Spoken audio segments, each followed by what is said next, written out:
hiatus. I came back early for this one. Yes, All I right. did, I Bobby. feel special. You should. You should, because I don't play with my spring hiatus. I need at least a few weeks off. Mm-hmm. I'm going to come back to the pod. But for Bobby and for what we're going to talk about today, Paradise, I came back early. And on the show today, I have fellow content creator, Bobby Foster. He is joining me for coffee today, to talk about Paradise Season 2 and the wild ride that we have been on this entire season. And just to let you know, you guys, Bobby, he is a content creator who, let's just not call him a content creator, right? He is a story guy for TV and movies creator and cultural content creator. And Bobby and I originally met at the Paradise Season 2 premiere, and I just liked his vibe. Yeah. I liked his vibe. You were good people. You were the first person I talked to at the event, actually. I was Really? nervous. I mean, we could get into this if you want, but I was nervous because it was my first event like that ever. And, you know, you met my wife, too, Stephanie. And we we flew out to L.A., and you were just so awesome. Like, your energy. I'm glad you were the first person I talked to because you made me feel so comfortable there at that event. And I was able to open up and just, you know, find my groove there after talking to you. So I really appreciate that. Your energy was just amazing. You were so welcoming. And yeah, it was awesome talking to you there and meeting you. Oh, I really appreciate that, Bobby. And sidebar, that was my first real, like, fancy schmancy event, too. I was like, really? oh my God. Yeah. Okay. Yeah. So we were all there in the same space. And when I met Bobby and his lovely wife, Steph, and we had a great conversation, Bobby pitched to me the idea of coming onto the pod to talk about Paradise. So, of course, I wanted to invite him. He is a great content creator in this space, and we're going to dive a bit deeper into those different topics around Paradise. But first, to give Bobby his flowers, Bobby Foster is a content creator with a creative writing degree, as in he has real knowledge. He went to school. It's back there on the wall. He actually uses it day to day. He has a creative writing degree who breaks down the deeper meanings in TV and film. A longtime admirer of Sterling K. Brown, Zay, as we like to call him, Sterling K. Brown and Dan Fogelman, Bobby brings a sharp analytical lens to Paradise to help others appreciate the show on a deeper level. And with that being said, welcome to Coffee with Yvonne, Bobby! Yes, hey! Thank you. I feel awesome. Welcome. Yeah. So, Bobby, okay. First and foremost, Paradise Season 2. What? Yeah, that sums it up. We can be done now. We can be done. Yeah. We can be done. It's like, as a show, and I've watched a lot of great TV growing up, but I'll have to say Paradise, it's been a slow burn for broader audiences, but for me, I've been in it since season 1, like when the show first dropped with little fanfare on the platforms. And from your perspective as a cultural content creator, why do you think Paradise, especially this season, is resonating so strongly with audiences in our creative communities and those who are just passionate about watching good TV? Yeah, so couple things top of mind. First, weekly release schedule. Now I know up front, and this is smart, they do the they like batch 3 episodes the first week. They did that in season 1 as well. And then they do week to week releases, which I feel like people are resonating with weekly releases again. I feel like we also see that with The Pit, how The Pit kind of started slow the first few weeks, and then that blew up and took over award season and everything because it was able to gain an audience going week to week, where we see shows getting canceled left and right, like when you do the binge release model. Like, they don't give these shows a chance to find an audience. And so I feel like Paradise has had a chance to find an audience. And so it's getting bigger season to season. And also, it seems like people are in love with mystery box television shows right now. Severance, for example, Paradise, Silo's blowing up on Apple TV as well. So I don't know why people love that so much right now, but that seems to be a trend as well, like the puzzle box, mystery box type shows. I think part of that might do with TikTok and things like that, because people love guessing and theorizing and like being part of it. Builds a community, like when you're trying to guess what's going on, and that's what I like doing with my content. I love doing theories and things like that. I like trying to find all the clues in the episodes. Okay. Do you think it has something to do with the fact that, like, shows like Paradise and, as you mentioned, like Severance and Silos make people think and don't have instant gratification along with it. Like, you actually have to stay in the show and stay paid attention, not just to your phone screen, but the actual show you're watching, to find those context clues? You know, it's interesting because I feel like we always get this critique of viewers not wanting to pay attention anymore, right? I feel like we hear that a lot. But I feel like there is evidence to the contrary, because like these shows are blowing up where you have to pay a lot of attention. Like, I've seen a lot around this other show called From. Have you seen that show? No. No? So I've heard a lot about it. It's another mystery box kind of show, and the new season's coming out in a couple weeks. So me and my wife are binging the first 3 seasons that are out right now. One of those things where you have to pay attention to like what you're saying. And that's another show that has fanfare because of that. And on my own content, I get a lot of comments saying, oh man, like, I was on my phone, I missed what you just talked about. And I'm like, first of all, how are you on your phone watching Paradise, first of all? But I mean, it shows, I feel like people do want to pay attention. That I feel like there's a draw to that 100%. But do you think, why do you think that is when people are on their phones watching shows? What do you think the draw is to a show like Paradise where you do have to pay attention to it? I think it's a couple of things. I think it's the way that they pace the show. Like, it's not something that's fast paced. They build up the story and they tell a compelling story from start to finish, right? Like, even with the way that they do the intro of the episode, like Sterling K. Brown, like the voiceover, you're rebuilding the excitement from the past episode. You're like, oh man, that part did happen. Now I'm curious about what's going to happen next. I also think what they do very well, Paradise has leaned into social media very, very well. They have built their presence on Threads. They respond to the fans. They're creating content. They use Sterling to their advantage to help tell that story, and other members of the cast. Like, they don't leave us hanging from week to week. Or, for example, Bobby, if we were to tag Paradise in a post, they actually respond to our content. They do. It's true. So it makes it exciting to be part of this community, because you're now like, now I want to be in it, because you're actually talking, well, not talking, but you're actually talking back to me in this digital space. I think that's definitely a big part of it, for sure. I wasn't thinking about that as much, but I like, so Sterling K. Brown likes a lot of my posts and things like that. And that does make me like, oh man, like, you know, I want to make more. You know?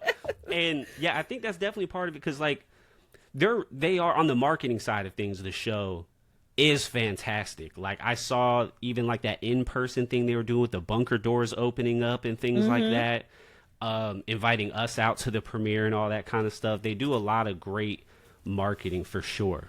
100%.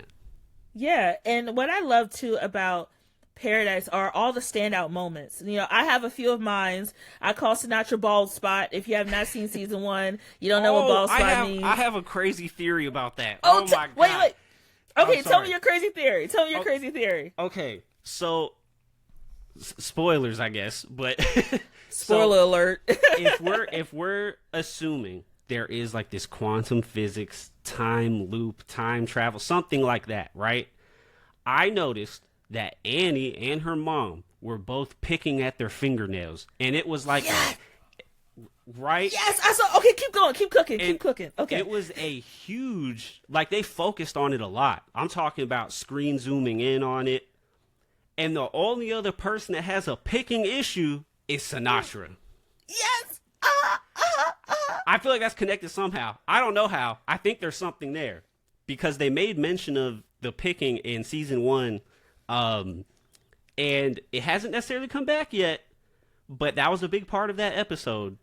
And she says she has to wear hats sometimes and this and that. I don't know. I think because there's like theories out there that Annie might be a different version of Sinatra, or Annie's baby is Sinatra. I see people are throwing all kinds of stuff out there. So I don't know. I just noticed that little correlation. And that was one of the things I noticed too with the show. Like, they know how to connect the dots so seamlessly. Ooh. That part about Annie and the picking of the fingers, I picked that up too. I was like, I've seen that before, and I remembered Sinatra, aka Bald Spot.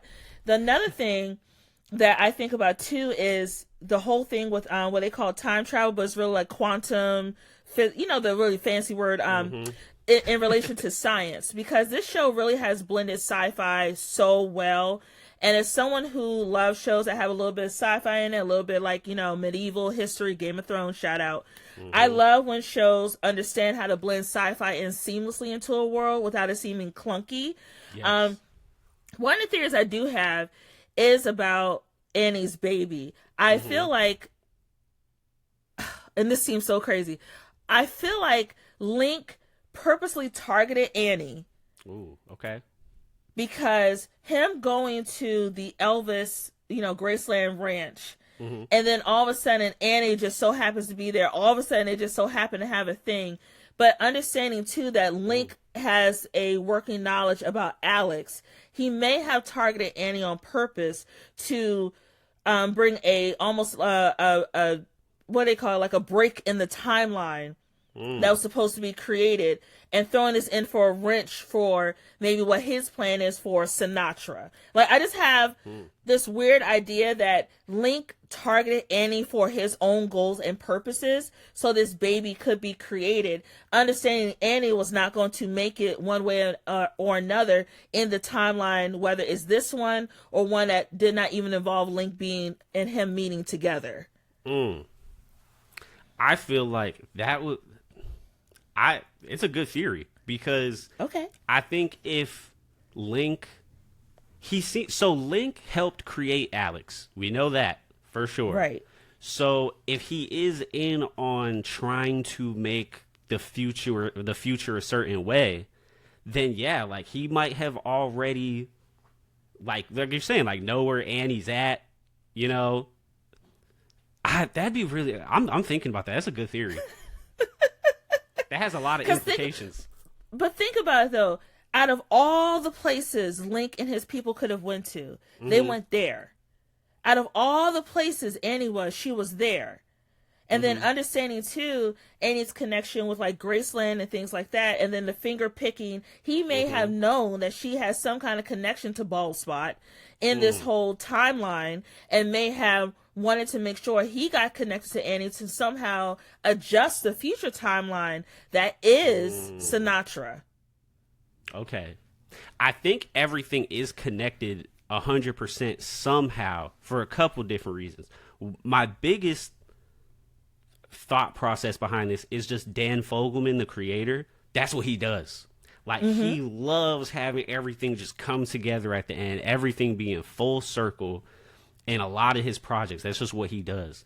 And then it also does seem like I was going back to even season 1 and trying to find clues as to if Alex has already been in play from the beginning, right? From the very, very beginning. And I did find some stuff which was really interesting.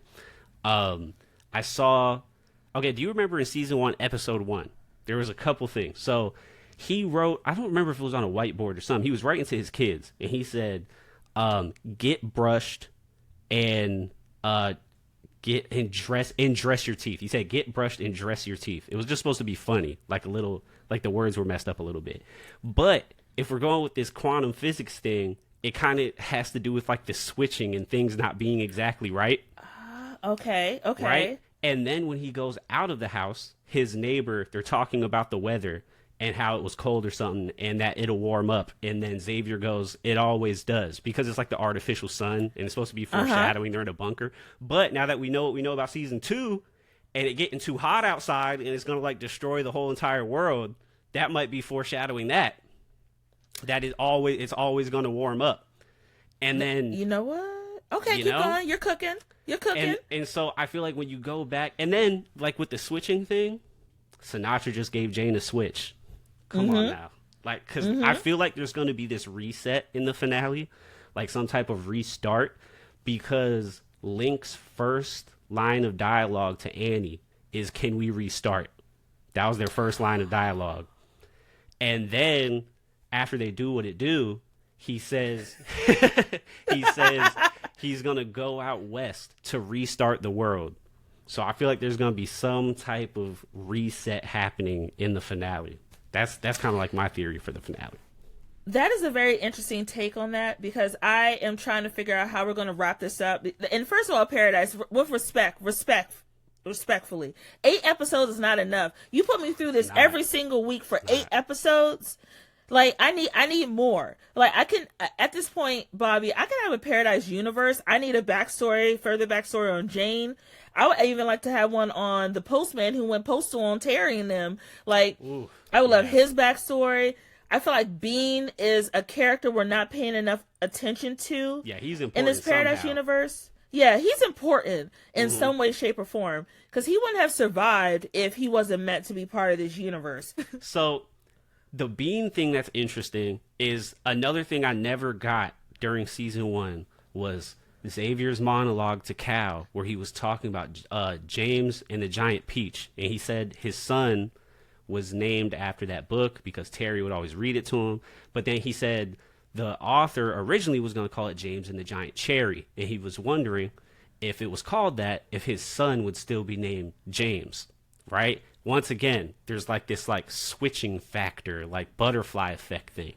And in James and the Giant Peach, there's like, isn't it like something with a bean or something? Like James gets a bean that grows the giant peach or something. And so now he has a brother essentially named Bean. And I feel like they might have something that turns into something in like season 3 or something. I don't know. Okay, Bobby, the amount of mental tabs that just open up in my head because of that correlation. Again, the creators of Paradise are geniuses when it comes to connecting the dots. They're geniuses in making us think week to week. And I think that's why, again, the show is so successful, because you can never guess what's happening next. You have to pay attention. You have to be engaged in the community. And you also have to make sure that even with the show, what you think you know, you don't know. So when you even try to predict what you think you know about the show will surprise you, and now it flips your entire world upside down, 100%. Essentially. Yes. So let's talk a little bit about the villains, or as I put it, air quote, the villains on Paradise. Who would you rank as the top villain in the show? And it cannot be Sinatra. All right, I'm pulling this one out of nowhere because he's barely been in the show.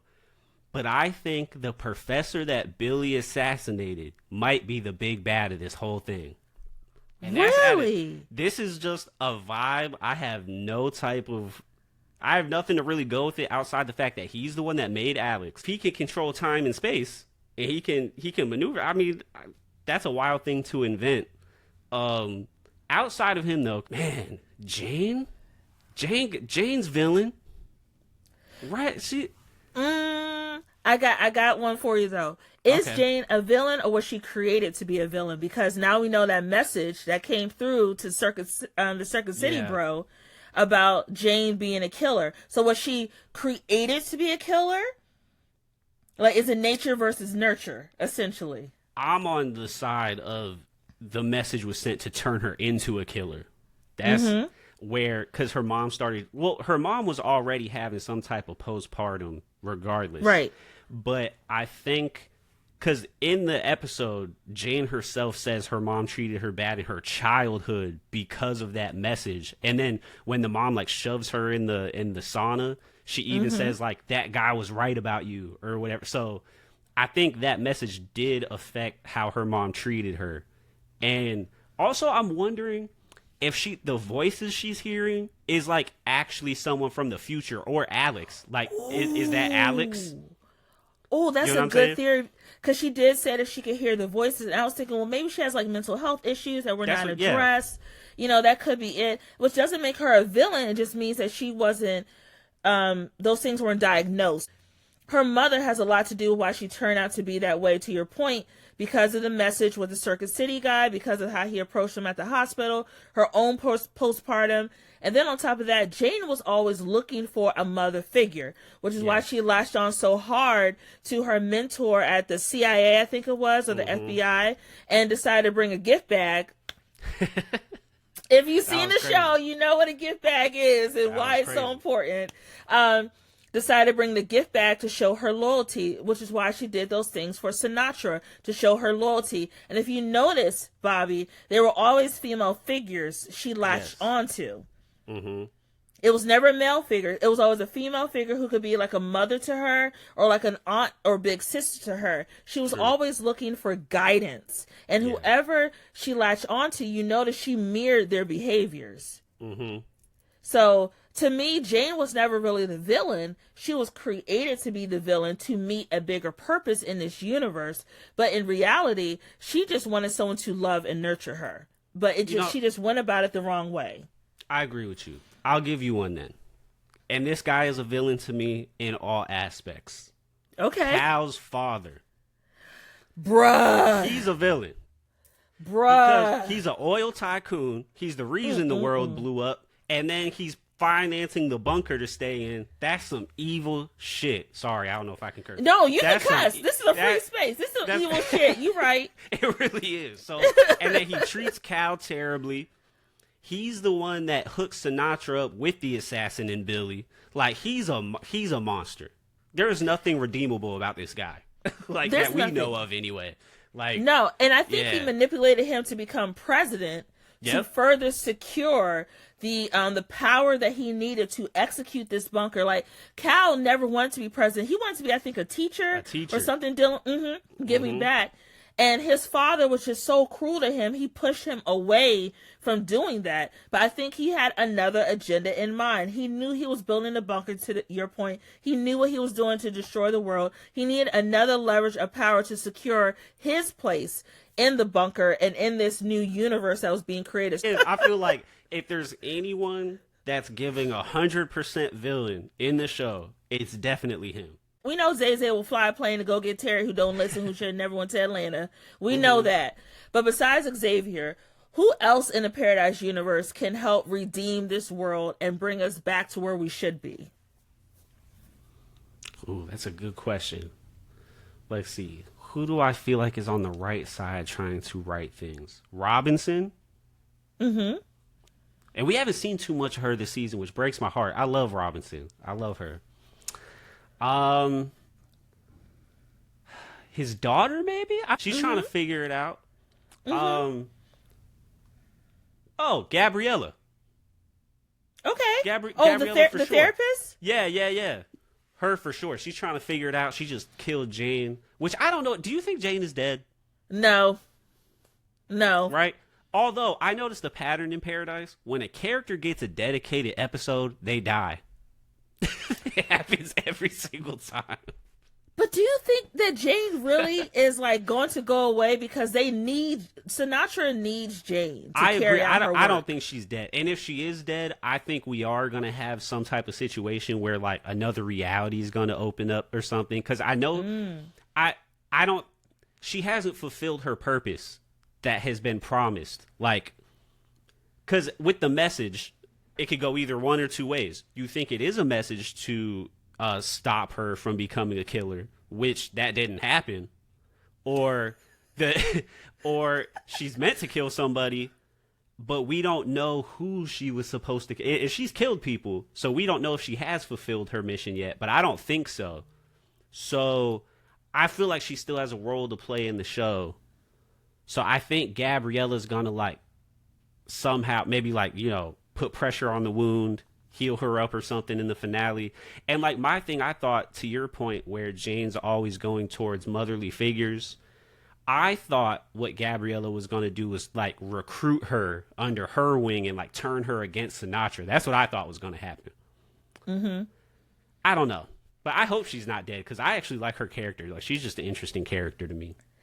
I do. And I think in this world that they created with Paradise, Jane being off on the show might make sense because we've gotten too used to Jane being there, getting her hands dirty for the sake of Sinatra, and others. But I do think the therapist, she's too pure of heart to really allow her to die, to your point. I think she might try to help her. At the same time, though, I think, to your point, the kids are what could save this place, but they're naive. And we all know that when you're a kid, you have so many hopes about the world, about how you can change the world, X, Y, and Z. We're seeing in real time how you can have hope for changing the world, but the more you learn about how you have to get your hands dirty to do it, are you willing to do what it takes to change the world? And in your delusion and wanting to change the world, do you become the villain like how we see Sinatra? So it all kind of plays into each other. Are you really changing the world for good, or are you changing the world for good for what you think it should be? And that's a hard question to answer, because who gets to decide what's good? You know what Exactly. I'm saying? So that's a hard question to answer. And I feel like with Sinatra, a lot of people think she's using Alex to like try and bring Dylan back. But I don't know. Because like when she was doing that lie detector test, she said she wasn't doing it for personal reasons. So I can't remember which question, but there was something where she said she wasn't doing what she was doing for personal reasons. And like, I know you can like fake a lie detector test or whatever, but it says she was telling the truth. And then like over and over and over, she's always saying that she's trying to save billions of people. And then like when she was holding that baby that got born like in the past, like the first baby that was born in paradise, she's like, oh, I have a plan for you to see the real stars and this and that. So I feel like she's not doing it 100% for her own personal beliefs, which makes me feel like there's like a bigger big bad than Sinatra that we haven't seen yet. Maybe they'll introduce them in the finale, and then in season 3 we have to deal with the big bad of the show. Maybe, I don't know. And I would love to see how they continue to build Paradise, especially. But getting back to like, the context of creators in this space with Paradise, right?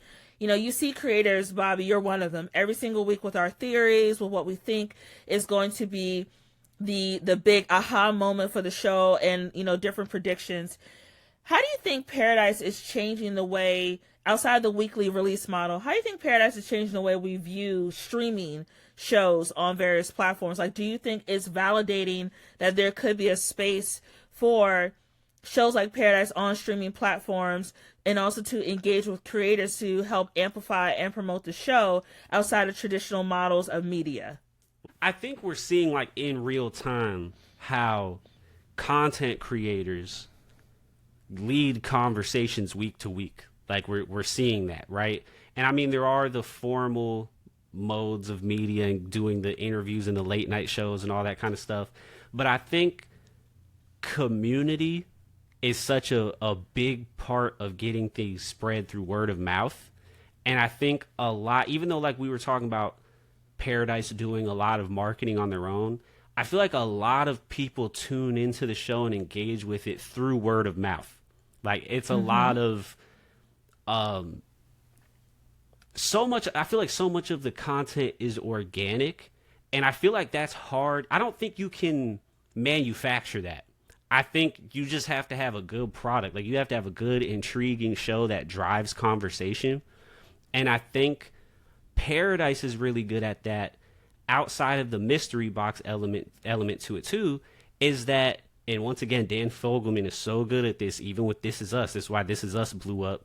Is like he's so good at relationships and making like the smallest of things meaningful. And I feel like it makes you want to talk about it afterwards because it like pulls on your heartstrings. Like Paradise is great at that too. And so, yeah, I think all of that drives a lot of conversation on the internet. And I think if Paradise has any effect on anything, I think it's going to be companies. And like I said, you can't manufacture it, but they're going to try to. Just trying to get that organic conversation flowing. And I just don't think that's something you can manufacture. But I think that's what Paradise was able to grab a hold of.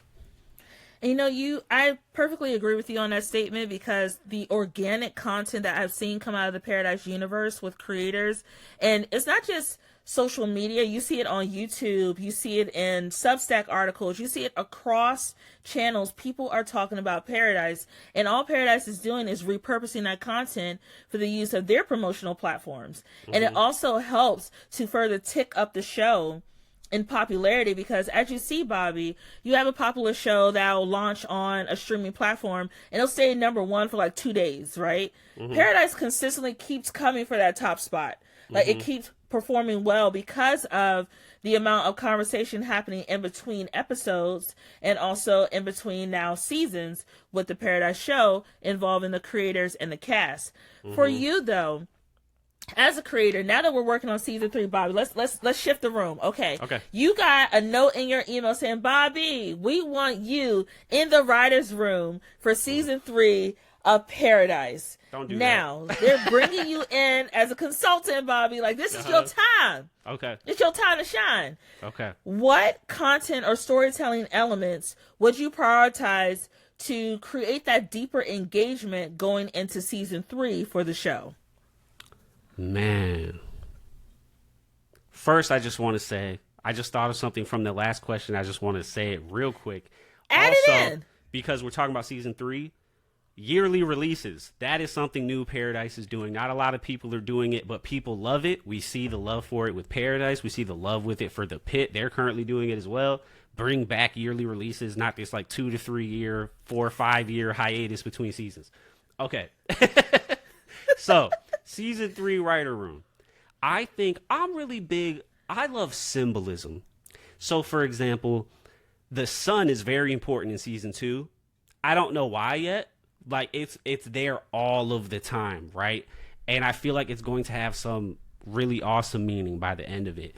The thing I like about symbolism, as a viewer, you pick up on it, but it's always subconscious until it's revealed the importance later. And I love that, because it's this thing that's happening in your mind as a viewer that you're not aware of.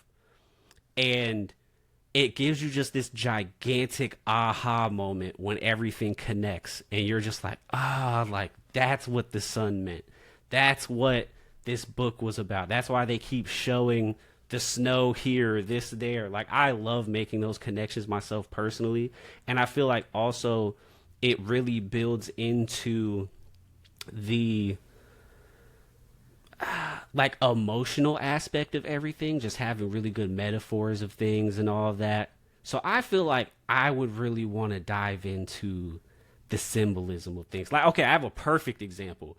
In this last episode, Cal was talking about dynasties imploding and things like that, right?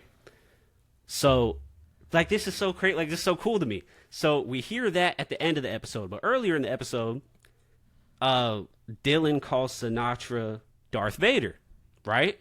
But then you connect that to Cal's speech, and it's like the Death Star exploded, like imploded from the inside out, just like the bunker will. So it's like you just kind of have all of this symbolism. I love that. Okay. I love that. So if you were to take that symbolism, first, for example, the one you talk about, the star, right? How would you roll that out into like a campaign for like creators or something like that to help tease the excitement for season 3? Like, what do you think you could do in the content creator space with that? But I would say, you know how they're currently doing the Paradise Radio thing? Yes. I feel like that's cool. Kind of just having this concept that why is this radio important? What do these stations matter? Like, who cares? And kind of just like building that up each week and like releasing Easter eggs like through radio thing every week. Genius. I would just want to take that and maybe even do it to a whole nother level somehow. But I think that's a great example of something I would want to do. Whoever thought of that was genius. I thought that was so cool. That's really cool. It was brilliant. Yeah. I think if I were to take your sun idea, I'm just putting my marketing cap on. Okay. So the sun passes through different phases throughout the day, right? Yeah. Okay, so what they could do with the sun, now that we have exposed the outside of the bunker, they could do something similar to the radio in which you see the sun rising at different points throughout the day. And as it rises, a new message or clue is revealed that is attached to the show for Paradise, right? Yeah. You can do it that way. Or, since now we're going to be going allegedly outside the bunker, maybe showing something with like new life springing up outside the bunker and how the sun is impacting that. So you see the seed planted and the sun being part of the growth. And as the seed grows, a new like shadow, the shadow becomes bigger. And now you see the message hidden in the dirt. That was being, that's now uncovered from the shadow of whatever the plant is, or the object that was being covered from that object. That's something else I could think of too is, let's see, it could be something with content creators in which you do like something dealing with like a sunrise event. So at the sunrise, every content creator who's invited gets this object, and once the sun is fully up, you hold it up to reveal a secret message. Right? That only is revealed through the rays of the sunlight. Something like that. I don't know. You're freestyling this. This is impressive. I am. That's impressive. My goodness. But yeah, that's some good. Yeah, that's good. Paradise. I live in the Washington D.C. area. I will work for plane tickets. That is good. I really like that. I was thinking even like for this season, you know how it was it showed like, you know, it's really cold outside and then it got warmer. Like even something where it's like snow outside and then as the sun comes up, the snow's like melting and then like whatever it's like revealed underneath it as like the snow is going away, something like that. Yeah, that's a really good idea. Kind of like how they did with Game of Thrones when winter finally came. And they kept saying winter is coming. That was the teaser. Winter is coming. Yeah. And then when winter finally came, that was a part of the key visuals for the entire season was that frozen ice aspect of it. Kind of like that, right? Yeah. But let me tell you, let's not have a Game of Thrones situation here. Bobby, be kind. Let's not do that. We want this to end well. We want things to make sense at the end. You know? Yes, because Game of Thrones, as much as I love Game of Thrones, I watch House of Dragons and Knights of the Seven Kingdoms. I watched the spinoffs. That last season was... Yeah. It wasn't good. And I love me some Daenerys Targaryen, Mother of Dragons forever. But they should have gave us more to build up her story instead of she just went cuckoo for Cocoa Puffs one episode. Yeah. A lot of stuff about that season just didn't make sense. I think... It didn't. If we're talking about also... Because I kind of want to like relate this back to Paradise. Yeah. Because it's interesting because you were saying, you know, we need more than 8 episodes, which I agree to. I agree. Like, I would love a good 12 episode season. That's my favorite. That's like my favorite number for a season's 12. But we don't even get that anymore. We get like 10 most of the time. But what, like, the thing that was interesting about Game of Thrones was that for the first, I don't know, 6 seasons, the pacing of the show was somewhat slow. Like, it would take characters a whole entire season to go from, like, this town to this town, right? Then by the end, they're just teleporting. You know what I'm saying? Ravens are acting like text messages. Like, there's just... it takes, like, 5 seconds to get somewhere. And they're not even riding the dragons. They're just still walking, but it takes, like, 2 seconds. And I say that to say, I hope... Because you could tell they were just trying to wrap stuff up. So they had to just, like, really go fast with the pace. I hope that in season 3 of Paradise, we don't do that. Like, I want them to stay kind of with this structure of, like, every episode. I love this about Paradise, too. Every episode has, like, a beginning, middle, and end where, like, a question is introduced and it is answered by the end, and then you get more questions asked going into like the next episode. I feel like that's how things should work. And I love how he uses flashbacks and all of that to give more context to what's going on or have the parallels here and there so you get a deeper appreciation of something. I hope we could take our time to get to the conclusion. I don't want them rushing nothing. I want a second to be able to breathe, because the same thing kind of just happened with Stranger Things, where it was just like boom, boom, boom, boom, boom, boom, boom, boom, to the point where it like ruined a lot. So yeah, I'm hoping if I was in the writer's room, that's what I would tell them. Okay. Like stick with it. Like, you got a good pace, you got a good structure, land it. You know what I mean? That's what I'm hoping for. So now that you're in the writer's room for season 3, what are the key themes for season 3 you would like to see from a strategic perspective to carry the story forward, and also from a creator perspective to build excitement for your audience? Ooh. Okay. So this is interesting. So I wonder how they're going to do this with season 3. So season 1, Paradise feels very genreless. Does it not? Like, as far as like season 1, it kind of got introduced as a whodunit, like a murder mystery. Like, you're right. There were bodies in the bunker. Yeah, we had bodies. Yeah. Then, like, by the end of the first season, the genre shifts, and then you're like in a dystopian, you know, post-apocalyptic world. Like, so it kind of shifts like right away. Then you get to season 2, And now we're getting sci-fi. We're talking time here. We're talking physics and all this kind of stuff. So that's really interesting where it's like you have, but it kind of all happens in the background where it's not like in your face, kind of like sci-fi things. And so I kind of like that idea of like introducing like maybe another genre in season 3, like just subtly. I think that might be cool because that's kind of how it's working per season. The genre is shifting a little bit. I wonder if that's what they're going to do for season 3.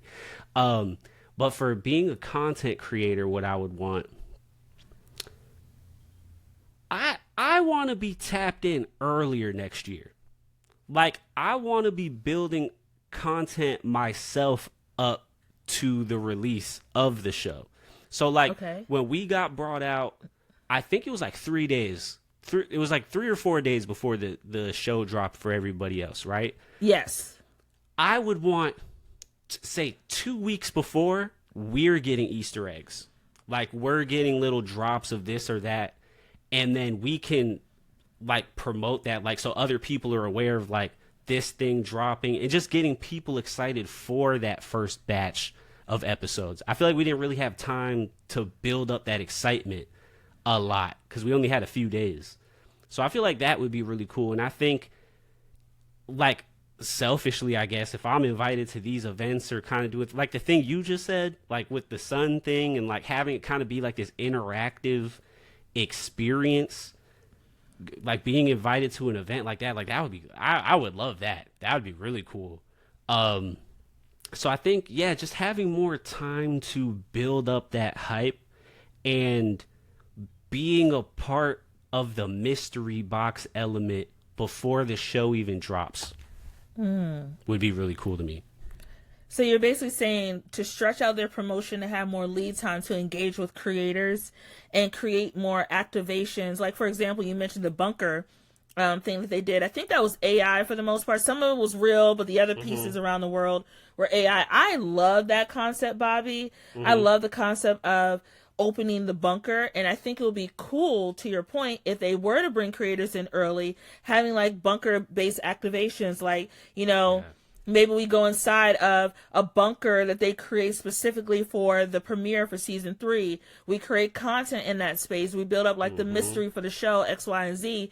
I think there's so much work that they can do to further build and nurture this creator audience, because I don't see a lot of shows doing it the way Paradise is doing it right now. True. And if they want to keep creators engaged, they have to keep building those relationships and giving us that exclusive access to that content so we can then promote the show for them on our channels to build that word of mouth. Yes. Yeah. That's a great way to put what I was saying. 100%.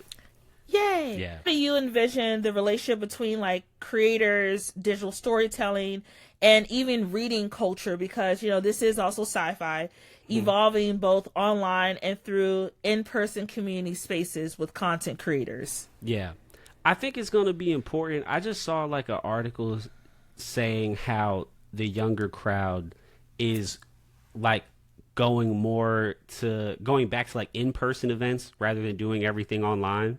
So I think the things you're talking about where they're inviting us out to events and stuff like that, I think that's going to be important. I think doing things in person is going to be the move going forward, and then taking those in-person experiences and like putting them online too. I think like that's even why people like those IRL streams and stuff. Like, even though they're not doing it in person, they're like secondhand experiencing what someone else is doing in person online.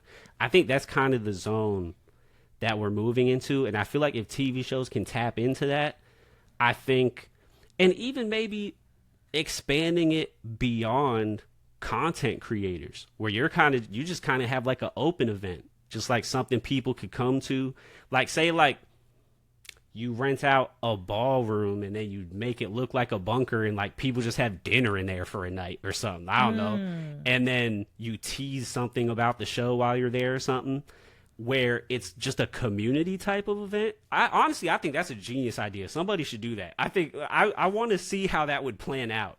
Like these shows doing things in real life. An example would be too, like Severance did, before the season came out, they were in New York. New York, right? The glass cubicle. Yeah. And the it was like, I think it was like near the Apple store. It was like a glass cubicle. They did like a full set. Yeah. Yeah. And so they brought it and they did this thing in real life and people went crazy. Like it blew up. It was everywhere. It went super viral.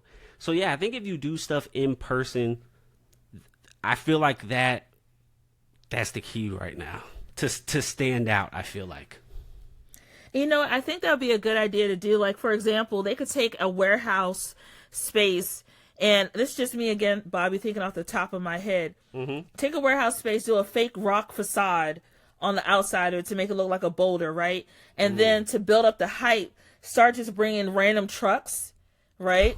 See, that's so cool. I already know where you're going with this. That's you know so where I'm going? awesome. Like, yeah, like random trucks to make it look like they're building something in the bunker, where you now get people wondering what the heck is going on over there. And it could be something as simple as when they start building up to the actual opening of the bunker, the trucks change from the trucks to now you just have random little pieces of paper or rocks planted around neighborhoods with a QR code, right? And the QR code invites you to go inside the bunker, right? And you scan to RSVP or something like that.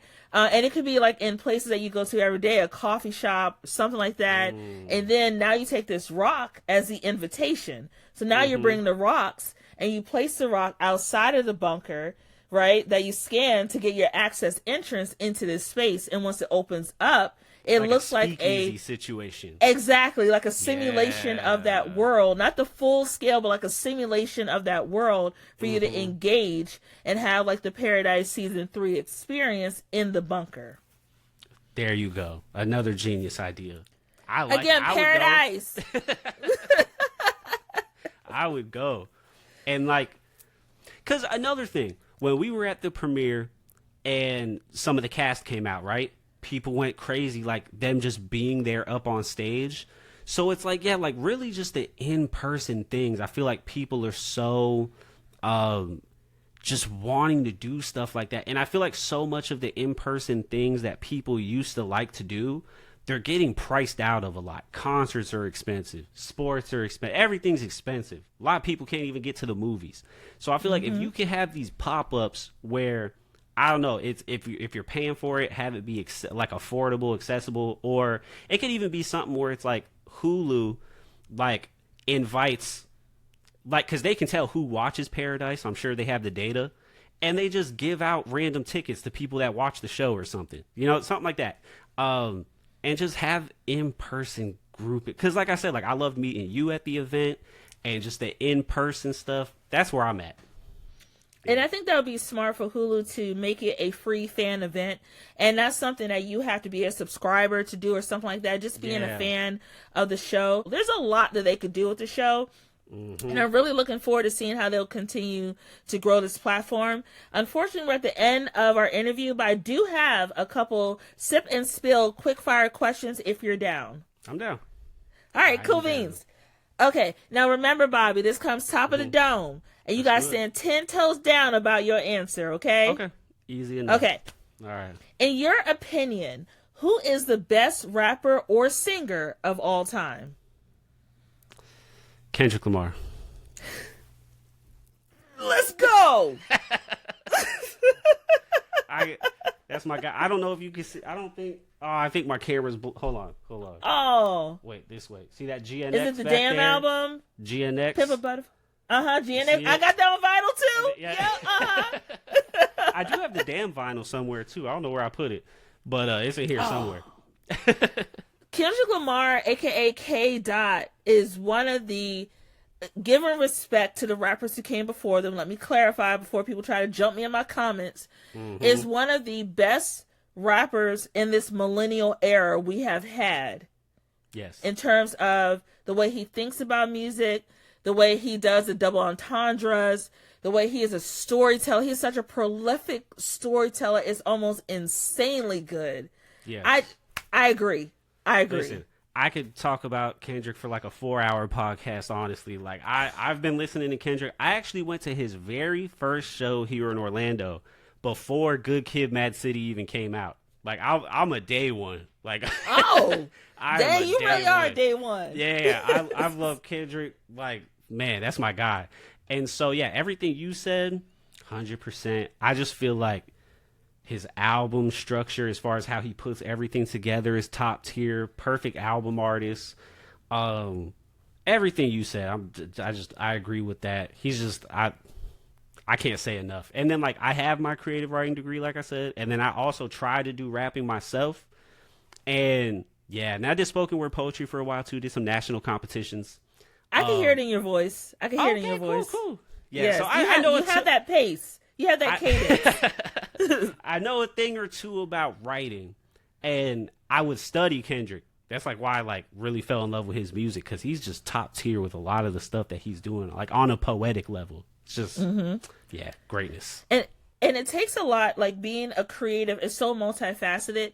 It takes a lot to be able to tell your story through music in that medium, right? Yes. Like that is not something everyone can do, which is why not every rapper is a Kendrick, not every rapper is a J. Cole, not every rapper is a Hove. It is a special talent to be able to do that in that medium of music and still be effective and impactful to your audience. To the fact that you earn a freaking Pulitzer Prize. Yeah, that's for wild. your work. Like, bruh, you got a Pulitzer for being a rapper? That's wild. It's wild. I hope he ends up acting a little bit, honestly. I feel like he'd be a good actor. I would want to see Wasn't him he in, oh shoot, what show was that? Don't tell me. My bad. He was in Power. It was Power, right? Yeah. Yeah. He That was was good funny. as a crackhead. That was funny. Yeah. He was really good. Okay. Next question. So, bills are not an issue, right? You and the wifey, you and Steph are like, we're going to pack it up. We're going to explore another city for a year. Where would you live and why? Man, I would say Chicago, just because I love Chicago. Chicago's my place. I was born like a couple hours outside of Chicago. And I've only been back like a few times into the city. I feel like the last time I was there was like 2017. But I love everything about Chicago, except the snow. Like, I would go when it's nice weather. But I love it there. Chicago has great food, great culture. I would have to say, as a DMV girly, I would give it, outside of the DMV and New York, I love me some Chicago too. It's a great place, all in all. And beautiful architecture too. Like, their architecture is phenomenal. Definitely. I love how walkable it is too. Like, actual downtown Chicago is just super walkable, and yeah, every time I go, I just have such a good time there. I love the energy. I love the vibe of the city. But I'm trying to, okay, never mind. You said one place I would go. So that's my answer. It's okay. You can sprinkle. It's a bonus one. You can get a bonus. All right. So I don't even know how to pronounce, I don't even know how to pronounce it. I don't know. There's this place I saw. It's in China somewhere. I don't know the name of the city. I just keep seeing it on TikTok, and I'm like, yo, I need to go to this place. It's like, have you ever seen the TikTok where it's like, there's like skyscrapers, and it's like so many floors. You could be like on the 10th floor of one building, but you're on like the first floor of the city. Have you ever, I don't know what that place is called, but like, I've been looking for a place where it's like modern infrastructure, right? And like, just the vibes are nice, walkable city. And like, I saw even like their train station is insane. Everything about it is just so cool. Like, I'm a big tech guy. I love tech. And everything there is just so tech savvy. Also, their health insurance is good, which is important to me. But yeah. Like, yeah, the place is insane, but that health insurance, bro, it got me. I need me some good health insurance. But yeah, so I'll say Chicago though. Okay. Yeah. And then, last two questions. You had a long day, Bobby. Like, you're like, man, bro, adulting sucks. What is your comfort food after a long day? My comfort food. Well, I definitely have comfort snacks. But go ahead. Oh, the nerd clusters?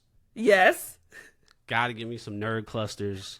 But if I was going with some real food, I got like anything barbecue, honestly. Barbecue chicken, ribs, pulled pork. I'm a barbecue guy. Okay. I want to open a restaurant called Barbecue. You know what? I ain't mad at that. I am not mad at that because I see the play on words. Right? Nah, I see the play on words. I'll put barbecue sauce on anything. I'm a barbecue connoisseur. So okay. Yeah. Okay. Tenderism. Exactly. Exactly. But mine will really fall off the bone, though. I don't have to cut it on the back.